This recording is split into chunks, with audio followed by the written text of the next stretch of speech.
Welcome to the Inquiry Oasis, the University of Arizona College of Education's podcast, here in the heart of the Sonoran Desert.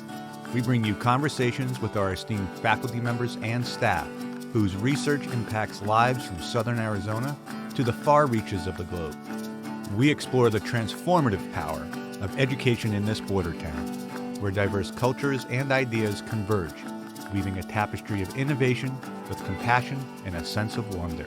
So join us as we journey through the sands of curiosity, unearthing insights that enrich and inspire. Sit back and relax as we invite you to dive into the Inquiry Oasis.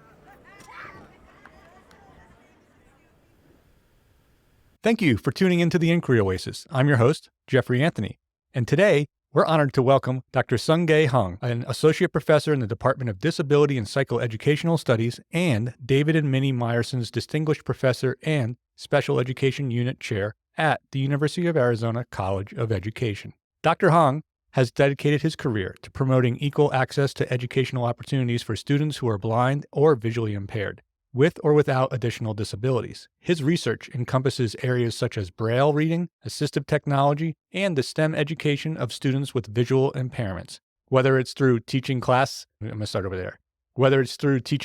on Braille, literacy development, Nemeth code, or devising instructional strategies for students with visual impairments, Dr. Hong's work is a testament to his commitment to inclusivity and accessibility. And this brings us to the topic of our discussion today. We will delve into Dr. Hong's extensive research and explore how his efforts are shaping the future of education for visually impaired students. We'll also discuss his perspectives on technology, pedagogical strategies, and the importance of equal access in educational settings. So, without further ado, let's embark on this enlightening journey with Dr. Hong here in the Inquiry Oasis. It's an honor to be speaking with you, Dr. Hong. Hello, and nice to be here. So before we delve into the intricacies of your work in visual impairment education, I was hoping you could share with our audience your background and the motivation that has guided this remarkable path you are on. I don't know if that word is the right word to describe who I am. Mainly my work has been, identified probably to a degree and promoted by my own needs. To those of you who are listening into this program, I'm a person who is visually impaired and I'm completely blind and has been Braille reader for my entire life. And so as a child with visual impairments, I've gone through schools and learned things with touch. And through that process, I've thought a lot about I'm giving this question to myself, what is it to be blind in our society? And that probably is a very cultural question to a degree. But on top of that, the public usually would approach the idea of being blind or being disabled as very quote-unquote pity or emotional subjects. And as a child, I thought that there got to be a better way of dealing with this than simply saying oh, what a pity, blind person, or what can I help you with? That kind of approach. As I was growing up, I was hoping that there would be things that I would be able to take care of the needs of my own as well as students and children like who I am, who can't see things, but in the meantime would like to become a contributing citizen in the society and being able to maintain quote-unquote normal life. And so that's, I guess, what took me here and probably spent the majority of my energy for researching, studying, and, working and meeting people on top of my needs or my own personal needs as playing guitar as my fun thing to do, right? That's probably what took me here. So we're eager to hear about the focus of your research. What drives your investigations into Braille reading, assistive technology, and the STEM education for students with visual impairments? Well, I've talked about the questions. As we were to talk questions about what is the tool to make the student with visual impairments to be productive and contributing citizens into the community and into the society. There are some words that guided my mind, and one is to be equitable. And that's because we as a person has a right to be equal and being able to do things in a manner that's equitable. However, what often people tend to forget is the needs of being different. That is, while the idea that we'd like to read book is same, right? It's whether you're blind or whether you're sighted, you're reading books. Mhm. But then the way that you do it is different. Some people would use Braille to do that, and others would use print to accomplish the same task. The things that you mentioned, that is, Braille code, assistive technology, and STEM education, are the tools to make that process of being different to be more accessible, meaning that by utilizing technology, I would be able to do things that otherwise I wouldn't be able to do, or with less effort. For example, I often quote that when I was a student at college a while ago, about 27, 8 years ago, the way that I would get an article out of a journal that was quoted on my syllabus would be to go to the library, talk to the librarian, asking the person to help me to find the shelf on the fourth floor, grab the journal title, come down to the ground floor, go to the copy room, and ask someone to help me to make a copy of that. Because often, even if I were trying to do it, there's some edges that are cut off in that, so that wouldn't work well. So then I would bring that copied journal article back to the Disability Resource Center and find a volunteer to record it on a tape player. And then that probably would take another 2 or 3 days before I would have access to it. Mm. So I would receive that cassette tape and come back and listen to it. An overall process probably will take easy, a week or 2 weeks. Whereas today, if I were given a title of a journal article, I would just go search it and being able to pull it off, open PDF and read it. And that probably would take about 2 minutes. So it really is that those three tools, the technology, the Braille, and then the STEM, probably would serve as a tool that make myself and many people with visual impairments and many people who are disabled to be better, to be included in this society in a manner that's much more exciting and that's much more, smooth than, say, without it. Well, this is really fascinating to hear because what I hear there is that these technologies are building capacities for more interactions between people and scholarship and also learning and experiencing and sharing knowledge. Would that be an accurate description? I think you did a nice job of summarizing the context here because when I say being different, the people tend to forget that there got to be a way for you to do things in a certain way, but that definitely is not true in many instances, and especially in our society where there are a lot of views and a lot of ways doing things. Things like multisensory approach, where you would utilize every possible way of gaining access to things is very important. In that, I think what you just described is the concept of accessibility,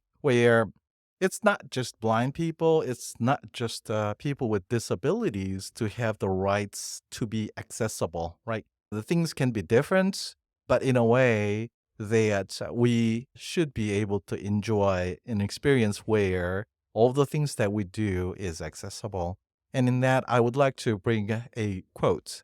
There is an author that I think is very impactable in that Heaven Gurma discussed that accessibility is not just convenient, it is a human right. And I cannot agree more on her words than that. It really sets the tone, creating experiences that's equitable for many people. So in that, we're achieving an experience where the things that we do, although for the same task, would be different, that the task itself is accessible and that whether you're blind, whether you're not, whether you're disabled, whether you're not, you should be able to achieve the task, the goal, the concepts in a manner that is accessible to everyone. And I think that really is what drove my research in that as a result, I try to create research projects where students with visual impairments are able to take part in science and technology and STEM education equitably with others. So there are different tools that we use in the process. We've used mentorship as an important way of making the students to be excited about STEM. We also utilized various educational technologies, such things as 3D printers and sound, as a way for these students to access different sector and types of STEM education. But I think what is most important that I learned from the process is both for the public and the students to understand the concept that high expectations becomes the key. In other words, it has been open coded that people with visual impairments, the employment rates for them is very low compared to the rest of the population. It is usually coded that only 30% or so of people with visual impairments are working competitively in job markets. And I think that's a very discouraging to a degree. And I think what really makes the chain to break is so that both people with visual impairments and then the public would have high expectations, so that it is not just that the public would feel as if whatever the person with disabilities do things and they would see it as pity and emotional, but it is that being disabled or being blind is an identity, and it's just a part of me. But other than that, I would be able to do things in a manner that's probably different, but being able to accomplish the same tasks. And that I would read books using Braille and using technology and using voice. But at the end of the day, what I would achieve is the same as what all other students and faculty members would be able to do here in the campus. This reminds me, you brought up that you play guitar at the beginning, and I can think of a jazz trio where you have a bass player, a piano player, and a drummer, and they each have their own identity. But what happens is everyone's treated as an equal peer, and they work together to create something beautiful in the moment together. And there's no sort of inequities in that relationship there. Exactly. Yeah. So that harmony, right? The balance would create, and I think the third leg on the balance is being innovative. That is, many of the things that we have done, for example, on the day of about like 200 or 300 years ago, before Braille was devised, the tactile books that were used for students with visual impairments were created by using nail and then string, and then would just copy the shape of alphabet letters. And that would take carts and carts of plates with strings and nails, and then you would spend enormous amount of time to create letters for people with visual impairments to read textually. In that, we got the new and very innovative way of doing things called Braille, and that substantially reduced the space and the efforts that it took for people to solve the problem and to make the situation to be more equitable. 200 and 300 years later, we're now dealing with what we call refreshable Braille display, where electronic information from internet, from your computer screen are being sent to this device. Then Braille would be created instantaneously.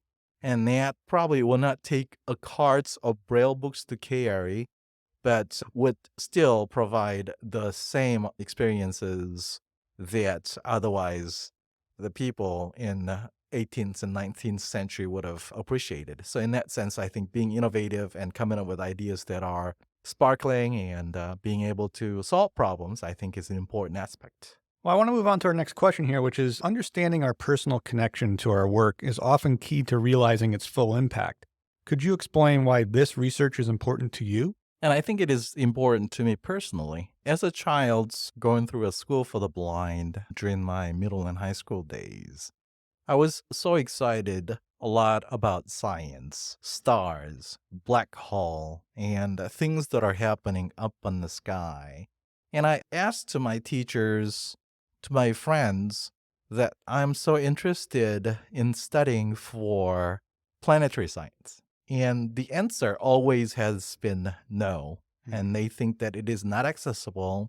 They think a lot of it is very visual, Mm. that you will not be able to contribute it for, say, collecting data, making observations, creating hypotheses, and so on. So you are not a good candidate for planetary science. And I think that was very understandable at the time, right? All the reasons that they told me were reasonable. So I thought that was true, right? So I said, okay, well, if you think that's not the right path to go, then I would accept it.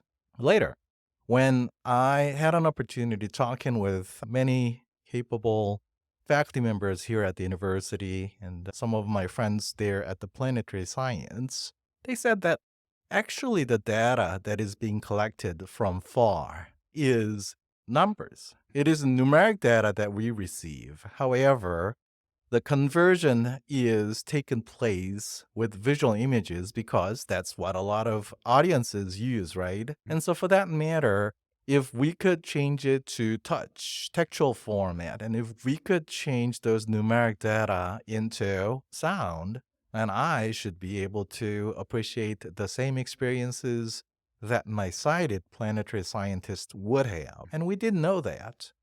And from my personal own experience, and probably this applies not only to the science, but many other areas of studies that are going on here at the university campus.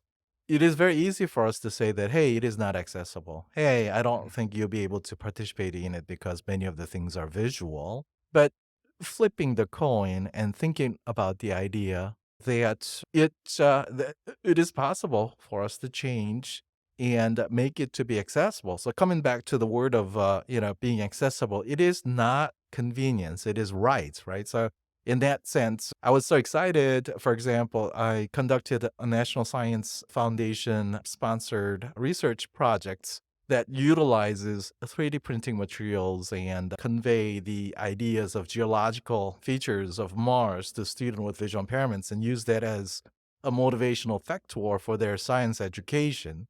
And I was so excited, not because I was, working for and about, being convenient, but rather I was working for the possibility of making sure that the human rights of being accessible is treated and understood equitably. Well, you hinted at this already, but so I want to bring it right back here to the space we're sitting in. Why do you believe this research is important to the community here at the University of Arizona?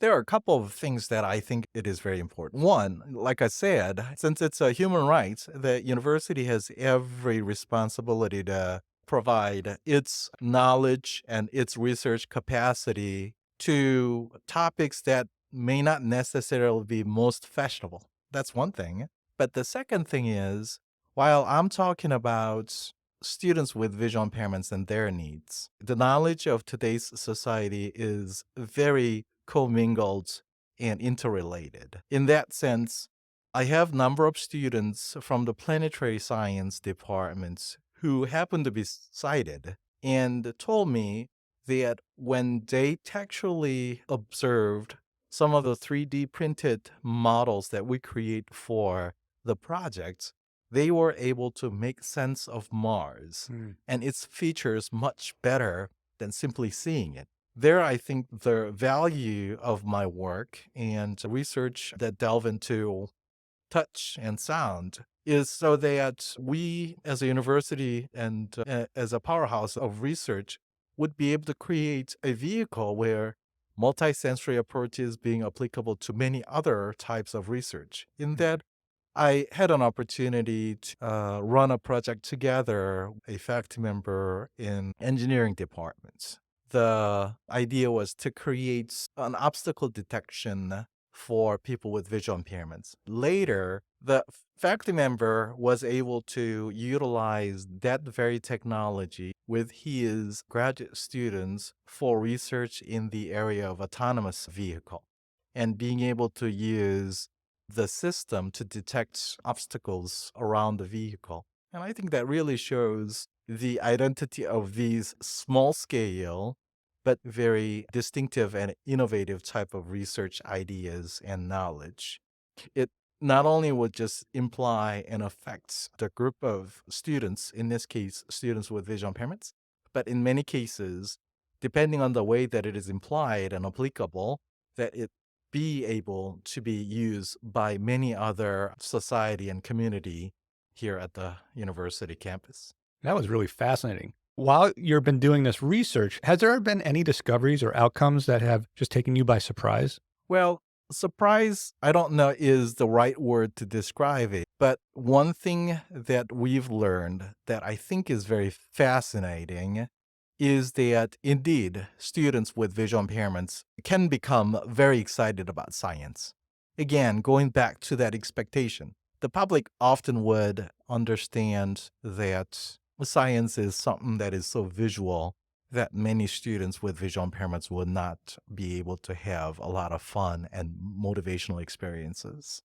However, when we were providing these educational materials and experiences to students in the manner that is fulfilling to their needs, in this case, sound and touch, they had become very excited about science. So it is not just about the simple question of can you do this or can you not do it? It's more of like, what is the way to motivate our students? In that sense, with the sound and technology, I found that science can become a very exciting topic and that many students with visual impairments were so motivated for science and science learning. So I thought that was rather exciting than surprising, but in a way, that was the biggest finding that I could come up with on my research project.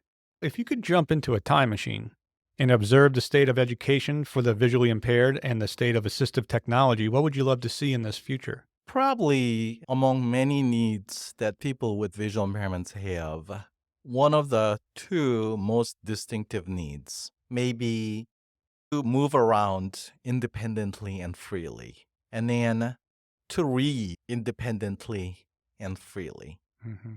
And you would think that both of these questions are pretty easy, right? But indeed, it is not. I was just had a meeting with one of my colleagues there at the student union, and they had this kiosk where I would have make selections on the screen. And we're beginning to see that some of these kiosks are equipped with voices, but nonetheless, I think with various types of signs and materials and colors available for printing, often, even with the most advanced smartphones, it is somewhat difficult to read information from different things. I'm not saying that there isn't a technology to try to solve that problem, but I think none of them are perfect yet. And then the second, like I said, the needs of moving around is another important things. Things like I'd like to just wake up in the morning and think like, oh, I'd like to go to Mountain Lemon. And then, if you are a driver, you would be able to just pull out your car key and drive off to Mount Lemon and have nice 2 or 3 hours of walk. In my case, I probably need to call Uber or Lyft, make a reservations, try to create a tactile map of the location where I would go so that I would be able to make some understanding of the area and how it would look. And I got to come up with a plan for the way to come back because usually Lyft is not available up on the top of Mount Lemon. So would I ask a favor of my friends to pick me up there or would I decide not to go, right? So there's a lot of these, not just moving around, but plans that are relevant to that particular question of I'd like to go to the top of Mount Lemon this morning. So hopefully there would be something that allows me to sort of experiences the same way like you do as a sighted person that I'd like to go someplace this morning and freely you would just do it. So I don't know if the technology would be a shape of an app. It can be like a robot guide dog, who knows, right? Or it can be like these virtual glasses that are beginning to be seen on YouTube and places like that. But whatever capacity may be, if there's a technology that takes care of the orientation and mobility needs as well as the needs of literacy for people with visual impairments, I think that would be a perfect solution and my Christmas gift. As we near the end of our conversation, we like to ask our guests to recommend a book or a paper that has been meaningful to them. Could you share one with our audience and explain how it has impacted you? Sure. The book that I'd like to recommend is Heaven by Heaven Gurma. And Heaven Gurma is a advocacy lawyer, graduate from Harvard, and herself is a person with deaf blindness. And so probably I'm not just talking about the dedication that she put in, and I'm not talking about how emotional can that be to become a lawyer as a person who is deaf blind. But what I'm trying to say is that the society, in a way, made a good progress and created these opportunities where we see a lot of people can become contributing citizens in our society. And she described a lot about the needs of technology, the importance of accessibility, the idea of being equitable. And her book really gave a lot of food of thoughts that I could learn, and especially thinking about ways that people with disabilities can become contributing citizens into the society. On top, by understanding her description of accessibility and the way that she thinks that the disability is being formed culturally, that really gave me a lot of thoughts about ways that I would be able to design my own research projects in the future with seeing disability and blindness as just an identity, not as a defining feature of a person. So in that regards, I would recommend this book, Heaven by Heaven Gurma, as one of the titles that the audience would have access to and learn from it. Well, Dr. Hong, it's been a profound pleasure delving into the vital world of education for students with visual impairments and learning about what drives you and your research. Your commitment to promoting equal access, your passion for Braille and literacy development, and your innovative approaches to assistive technology are both inspiring and incredibly important. We eagerly await witnessing the continued impact of your transformative work within this field. And thank you, listeners, for joining us today in the Inquiry Oasis. We hope our conversation with Dr. Sunggye Hong has inspired you as much as it has us. Remember, we're back on the first and third Wednesdays every month with fresh insights and conversations. So be sure to tune in. Until next time, keep your curiosity alive and remember, knowledge is our oasis.